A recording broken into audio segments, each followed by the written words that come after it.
Canggu Mat Kota Raja, Ketua Parti. Daripada 7 minit, saya bagi 10 minit. Silakan.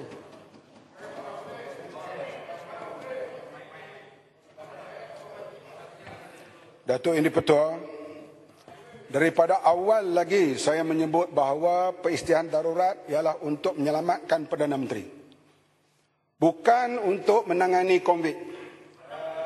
Ternyata hujah itu betul sekarang. Di mana sebelum darurat 6,000 paling tinggi sehari. Selepas darurat 17,000 sehari.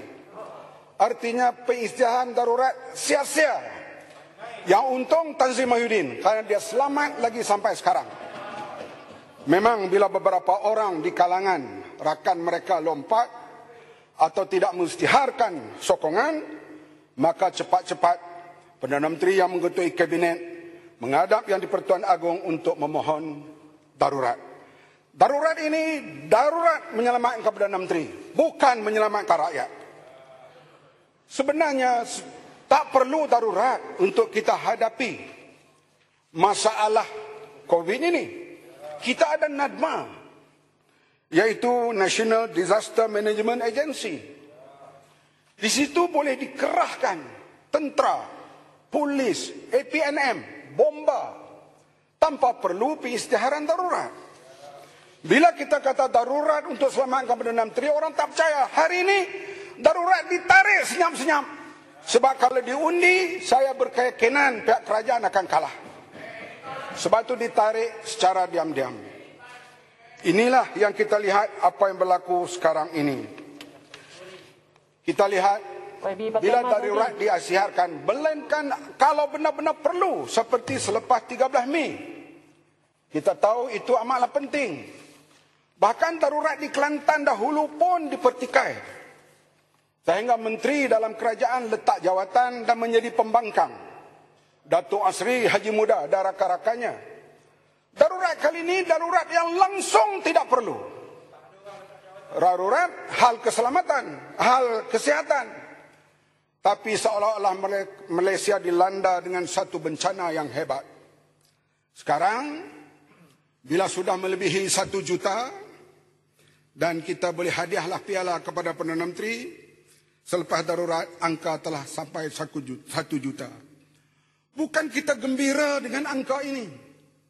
Hari-hari sahabat saya meninggal dunia. Ataupun berada dalam stage 4. Kami Ketua Pemuda Pakatan Harapan sekarang stage 4 di Melaka. Dan lain-lain lagi, mereka sedang menderita. Ya Muhammad minta pakai mask walaupun tengah berbahas. Saya patuh, Datuk. Datuk suruh apa pun saya patuh. Asalkan bagi masa panjang. Saya yang suruh. Dia ada niat dengan speaker tu. Abang Mat, bukan saya yang cakap. Ada orang kat bawah cakap. Cik Tanah, Mas Cik Tanah cakap. Kalau speaker ada niat, apa salahnya? Selamat pengantin baru. Bila diisytiharkan darurat dalam keadaan tidak penting, apa pandangan penganalisa ekonomi? Kalau pembangkang kata kerajaan ini kerajaan gagal, tak ada masalah. Pembangkang bila pun tak sokong kerajaan. Kalau pula kami mengintah dulu pembangkang kata kerajaan yang tak berjaya, tak apa. Tapi bila belum mengatakan kerajaan Malaysia sedang gagal dan menuju kegagalan, Menteri Keuangan kena jawablah ini sebab beliau yang layak jawab. Yang tahu hal ekonomi. Bila berita ini tersebar di seluruh dunia, bagaimana sikap para pelabur terhadap Malaysia sekarang ini? Bila mereka melihat negara lain semakin pulih, walaupun di Amerika Syarikat kematian mereka lebih daripada 500,000 juta, dan tetapi setelah divaksinkan sekarang kematian peratusnya menurun. India satu ketika sampai 400,000 satu hari, sekarang di sekitar 40,000. 40,000 di India yang penduduk 1,4 bilion, jauh Malaysia lebih tinggi. Malaysia ni semua nak jadi Johan. COVID pun nak jadi Johan. Jadilah Johan dalam badminton, renang yang sedang berlangsung di Tokyo sekarang. COVID pun nak jadi Johan. Soalnya diulang perkara yang sama setiap hari. Misalnya kita lihat, kita tak faham MCO ini. Saya dengan isteri saya bukan takak makan sekali, tidur sekali. Tapi bila pergi ke restoran, tak boleh duduk sekali.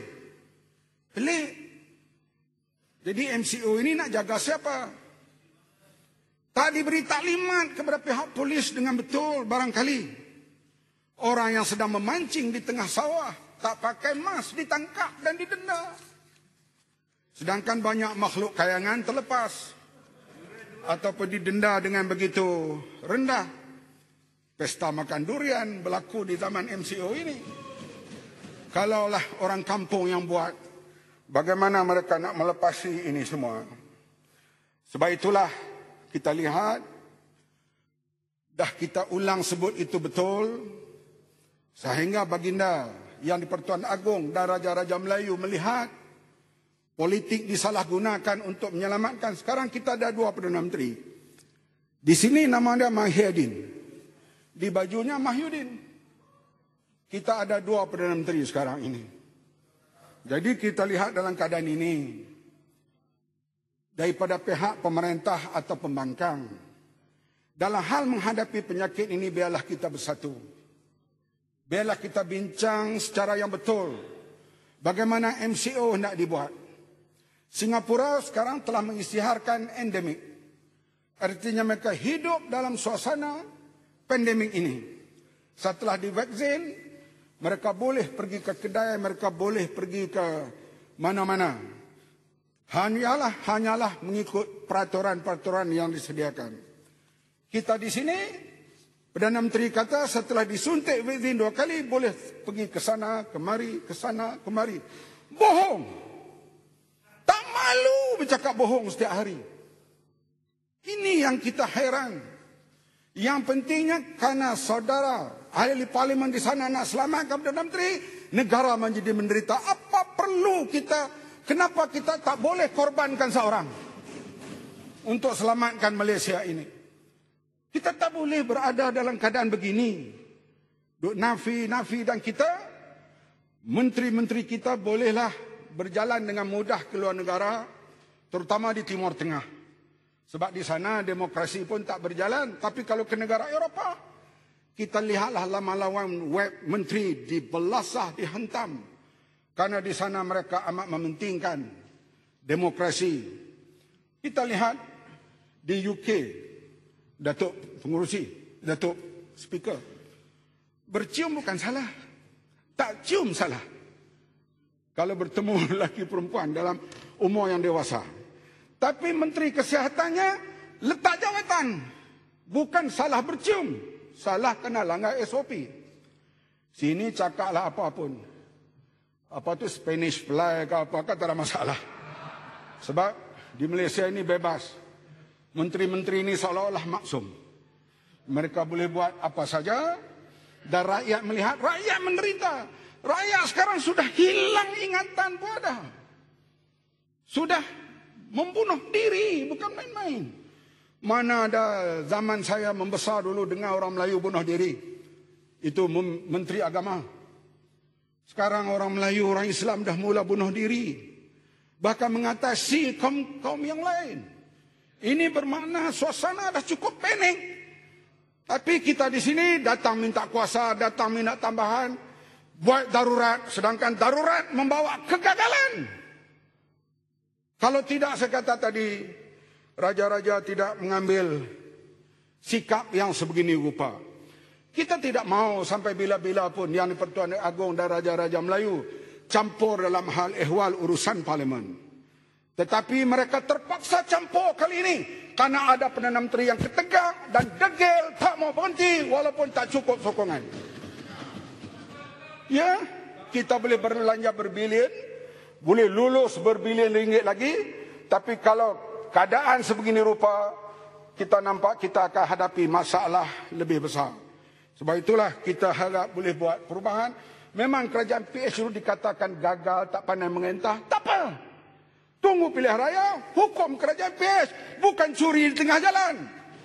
Bila curi di tengah jalan, ini tidak ikut prosedur parliamentary demokrasi. kerajaan yang ditegakkan tidak stabil sampai bila-bila. Ya, boleh main sekarang sampai pilihan raya akan datang 2023. Saya yakin kerajaan ini tidak akan stabil karena diambil secara Sheraton move ataupun langkah syaitan. Terima kasih. Terima kasih. Yang Berhormat Jempol.